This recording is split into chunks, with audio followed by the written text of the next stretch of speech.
months ago, I decided that I was going to be very proactive about blood tests, bone density, all the things I had heard people talking about. And I started to take a series of blood tests. And each time my kidney function was coming up low. And when I went, he said to me, you have stage 2 chronic kidney disease. Bethenny Frankel is known to the public as a symbol of modern success. She is a standout figure on The Real Housewives of New York City, a female entrepreneur who sold the Skinnygirl brand for approximately $100 million in 2011, a best-selling author, and a philanthropist who frequently appears in the media. However, behind the sharp, humorous, and tightly controlled image she presents on camera lies a history that was hidden for decades. Domestic violence, addiction, eating disorders, the loss of loved ones, a divorce that dragged on for nearly 10 years, and multiple near-death experiences. Bethenny did not tell these stories while she was at the height of her success. She only began to reveal everything after entering middle age, when her body started to pay the price for the past, and what was revealed afterward genuinely shocked many people. Chaotic childhood and family abuse. Bethenny Frankel was born in 1970 in New York into a family where stability did not exist. From early childhood, she lived inside a fractured household in which adults were unable and often unwilling to protect a child. Her father, Bobby Frankel, was a well-known horse trainer in the American racing world. Professionally, he was respected. Privately, he struggled with gambling addiction and drug use. When Bethenny was around 4 years old, Bobby left the family. The divorce was early, hostile, and unresolved. No one explained anything to the child involved. Bethenny later described herself during this period as a bargaining chip, passed back and forth between adults who were fighting their own battles. The abandonment was not abstract, it was permanent. Her mother, Bernadette Burke, suffered from severe alcoholism and long-term bulimia. She engaged in repeated self-harm. Bethenny grew up in a home where drinking, vomiting, screaming, and emotional breakdowns were routine. There were no boundaries between adult behavior and a child's emotional safety. From a very young age, Bethenny was placed in the position of witness, monitor, and sometimes caretaker. After her father left, Bethenny moved frequently between New York and Los Angeles with her mother. She spent time around racetracks and unstable adult environments. She was exposed early to guns, violent arguments, and dangerous men. Bethenny has said she learned about organized crime and threat before she learned about cartoons. Home was not a refuge. It was a place of constant tension, manipulation, and volatility. Food was another form of control. The household followed extreme rules around eating. There was no butter, no fatty food, and no sense of comfort connected to meals. When Bethenny was 8 years old, her mother took her to weight loss clinics. Bethenny was not medically obese. She was taught, instead, that her body was a problem that needed correction. From that age, she began categorizing food as good or bad. A cycle of restriction followed by loss of control developed early and stayed with her for years. The abuse Bethenny witnessed went beyond emotional chaos. She saw her mother beaten nearly to death by a later husband. She saw her mother cut her wrists in the bathroom. She watched her punch through glass. There were moments when Bethenny physically intervened to stop her mother from continuing to harm herself. After meals, Bethenny monitored her mother to prevent purging. These were not isolated incidents. They were recurring patterns, and they were handled by a child. Bethenny has repeatedly said that she did not experience a normal childhood. She does not remember being protected, soothed, or reassured. She remembers vigilance. She remembers managing crises. She remembers functioning like an adult long before she had the emotional capacity to do so. Hyper-awareness became her default state. Reading moods became a survival skill. The psychological impact was lasting. Bethenny developed extreme independence, high control, and difficulty trusting others. Vulnerability felt unsafe. Emotional closeness felt unpredictable. Her relationship with her mother deteriorated over time. For approximately 15 years, Bethenny cut off contact entirely. She later explained that the separation was not about a lack of love, but about survival. She no longer had the capacity to absorb the damage. In interviews, Bethenny has said that her childhood did not make her fragile. It made her armored. But armor comes with a cost. The same traits that helped her survive, control, detachment, emotional intensity, would later complicate her adult relationships. The patterns formed in childhood did not disappear with success. They followed her into adulthood, shaping how she loved, fought, and protected herself. Bethenny Frankel's early life was not a prologue to fame. It was a prolonged crisis, and it laid the foundation for every conflict, fear, and resilience that followed. Loss of loved ones and prolonged grief. For Bethenny Frankel, loss did not arrive as a single devastating moment in adulthood. It accumulated slowly, layering itself onto a childhood already shaped by abandonment. Each death reopened wounds that had never fully healed, reinforcing patterns that began early in her life. The death of her father, Bobby Frankel, carried a specific kind of pain. Their relationship had been distant and unresolved for years. As a child and young adult, Bethenny repeatedly tried to earn his approval. She stayed connected to his world. She tolerated instability. She believed effort might lead to closeness. It never did. When he died, there was no reconciliation and no closure.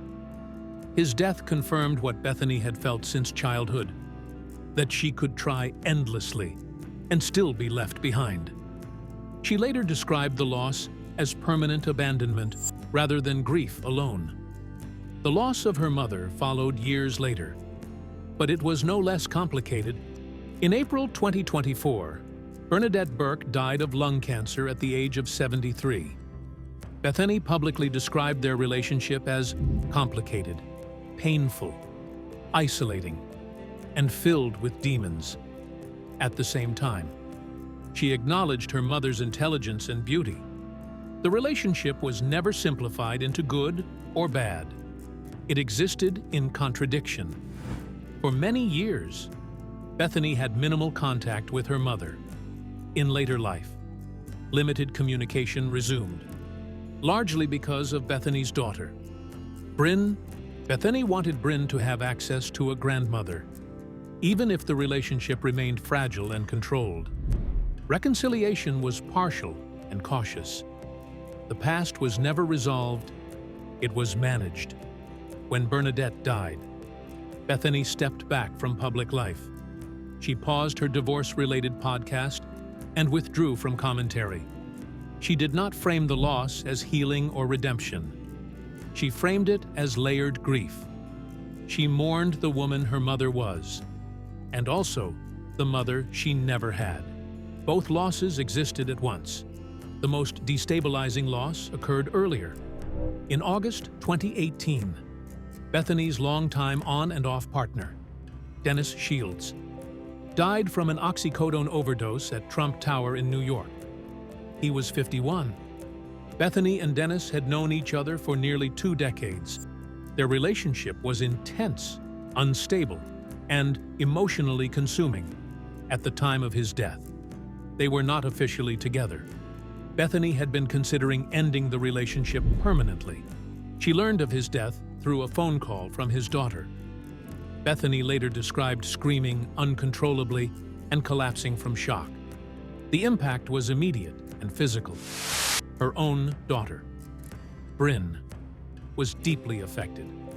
Bethenny shared that Bryn sent emotional messages to Dennis's children, struggling to process the sudden disappearance of someone she loved. Bethenny's grief was conflicted. She felt guilt for wanting to leave. She felt devastation over the loss. She also felt what she later described as a sense of release from a relationship that had caused prolonged instability. At Dennis's funeral, Bethenny did not know where she belonged. She was not a spouse, not an ex, and not simply a friend. She grieved without a defined role. These losses did not exist in isolation. They stacked onto a childhood already marked by abandonment and emotional chaos. After Dennis's death, Bethenny experienced periods of depression and heightened anxiety. Fear of being alone intensified. The pattern felt familiar.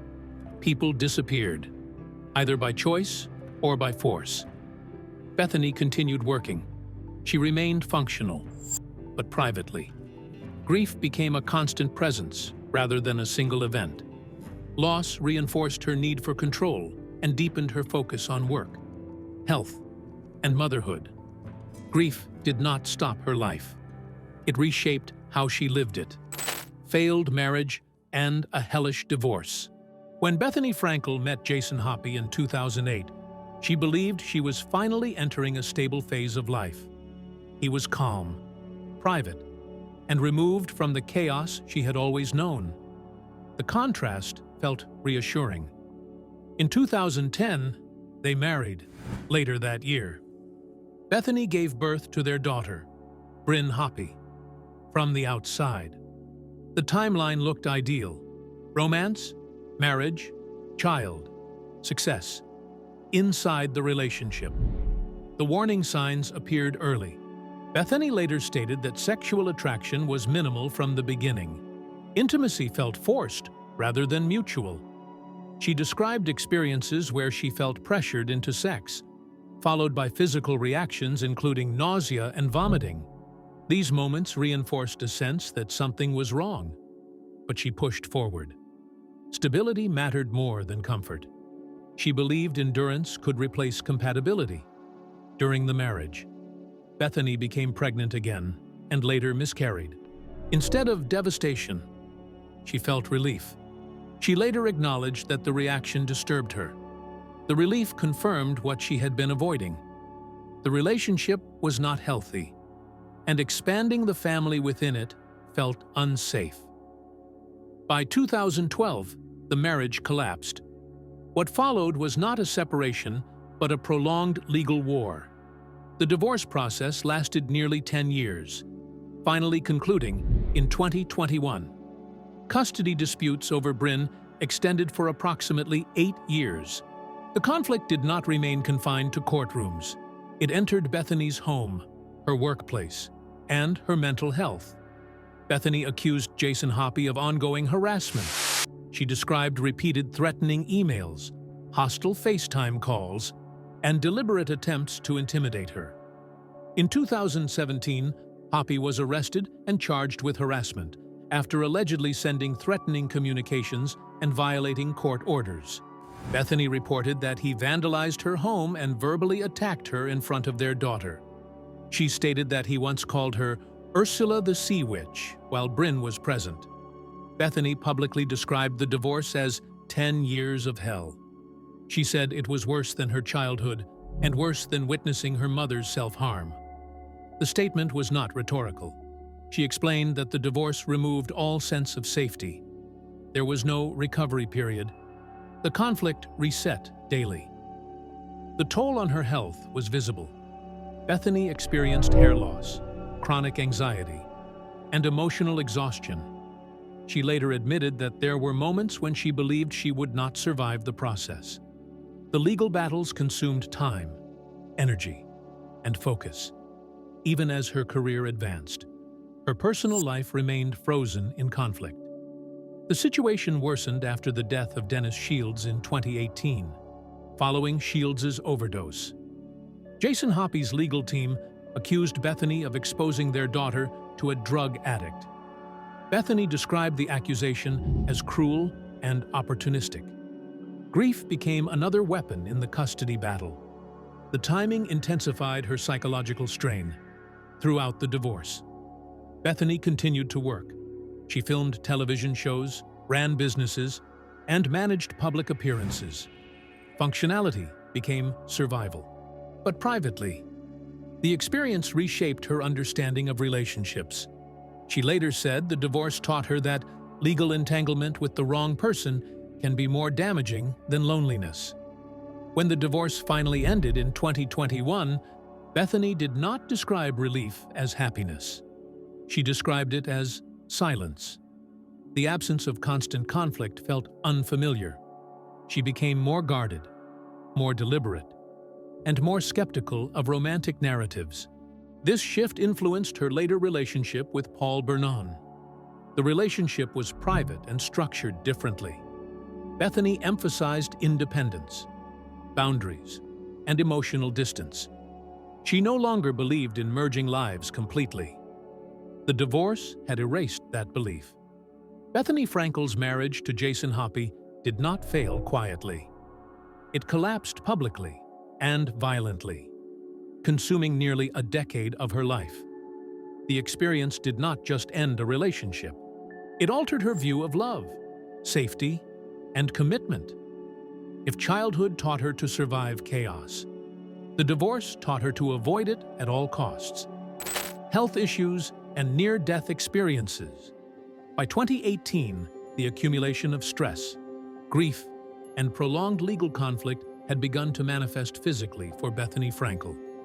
That year, her health crisis became immediate and life-threatening. In December 2018, Bethenny suffered a severe anaphylactic reaction after accidentally consuming soup that contained fish. She had a known allergy. The reaction escalated rapidly. She lost consciousness. Her blood pressure dropped to a critically low level. Emergency responders later told her that if medical intervention had arrived 5 minutes later, she likely would have died. At the time, Bethenny was with Paul Bernon. He recognized the severity of the reaction and acted quickly. Calling for emergency help and staying with her until she was stabilized, Bethenny later stated that his actions saved her life. The physical recovery was swift. The psychological aftermath was not. After the incident, Bethenny developed an intense fear of being alone. She worried about having a stroke or another reaction without anyone present. She became hyper-aware of physical sensations. The event marked a shift. Health was no longer abstract. Mortality became personal. In 2024, Bethenny publicly revealed another serious diagnosis. Through Instagram, she shared that she had been diagnosed with stage 2 chronic kidney disease. She explained that the condition may have been linked to past medical trauma, including the anaphylactic episode, or possibly an autoimmune response. She did not present the diagnosis as a crisis. She presented it as data. Bethenny emphasized that she discovered the condition through proactive blood testing.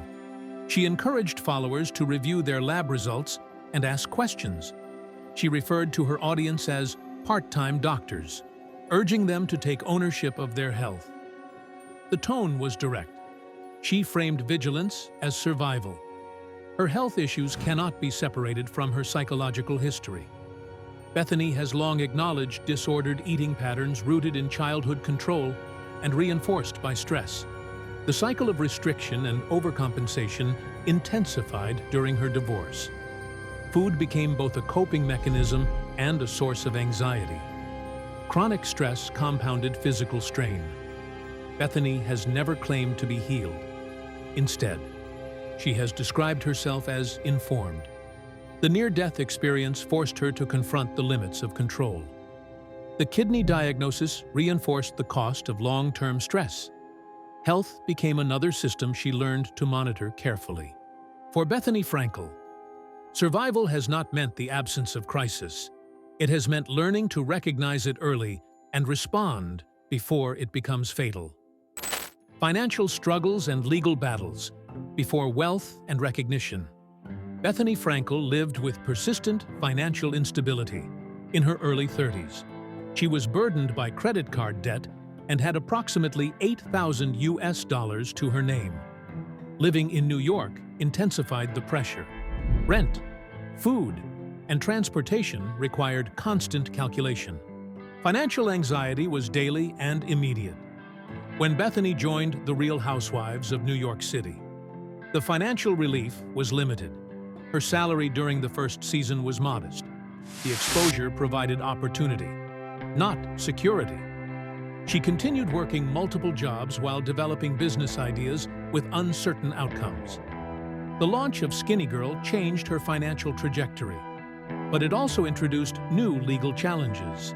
In 2011, shortly after the brand gained national attention, Bethenny faced a lawsuit alleging misleading advertising related to the Skinnygirl margarita, specifically its labeling and health claims. The case required legal defense during a period of rapid expansion. In 2012, Bethenny was hit with a far larger legal threat. A former business manager filed a lawsuit seeking approximately $100 million, claiming entitlement to profits from the Skinnygirl brand. The figure matched the reported sale price of the company. The lawsuit placed Bethenny at risk of losing what she had built. The dispute was eventually resolved, but not without prolonged stress and legal expense. These financial and legal pressures overlapped with personal trauma, grief, and divorce. They added another layer of instability to an already strained life. At the same time, the risk sharpened Bethenny's focus. Scarcity had trained her to move quickly and protect her interests. Financial struggle did not disappear after success. It transformed into legal defense. For Bethenny Frankel, the threat of loss remained constant, reinforcing a mindset shaped by survival rather than comfort. Conclusion: the life of Bethenny Frankel is often summarized through numbers and titles. A hit reality show, a 9-figure brand sale, best-selling books, and public influence. But those outcomes make sense only when viewed alongside the events that shaped her long before success arrived. From a childhood marked by addiction, violence, and emotional abandonment, to repeated losses, a decade-long divorce, near-death health crises, and relentless legal pressure, Bethenny's life has been defined by sustained adversity rather than isolated hardship. These experiences did not break her. They hardened her. Bethenny learned early that safety was temporary and support was unreliable. That belief drove her independence, her work ethic, and her refusal to wait for rescue. It also shaped her as a mother, as a single parent to her daughter, Bryn. Bethenny has emphasized structure, honesty, and protection. She has spoken openly about wanting to break generational cycles rather than repeat them. Motherhood, for her, became both responsibility and correction. The central lesson Bethenny shares is not optimism, it is vigilance.